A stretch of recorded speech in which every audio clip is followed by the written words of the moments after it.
Le vol fantôme 1990.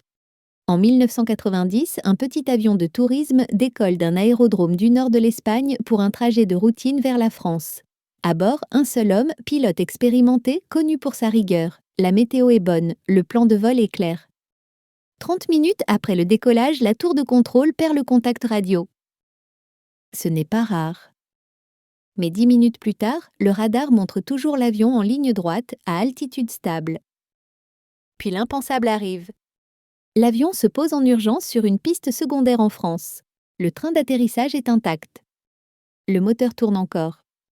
Mais à l'intérieur, il n'y a personne. Le cockpit est vide. La ceinture du pilote est bouclée. La porte n'a pas été forcée. Aucun parachute n'a été utilisé. Aucune trace de chute aux alentours. Les enquêteurs concluent que l'avion a été mis en pilotage automatique, mais une question reste sans réponse. Quand aillé? Et surtout comment? Le pilote a disparu en plein vol? L'autopsie du siège révèle des traces de sang très légères. Pas assez pour expliquer une mort. Aucun corps n'est retrouvé, ni sur terre, ni en mer. Quelques semaines plus tard, un pêcheur affirme avoir retrouvé une montre gravée au nom du pilote à Rotondation. Tetruet à des centaines de kilomètres de la trajectoire de vol. L'affaire est classée comme disparition inexpliquée.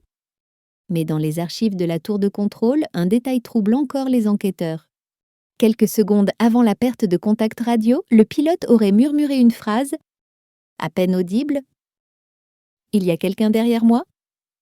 Personne n'a jamais su qui. N'hésite pas à abonner pour plus de contenu.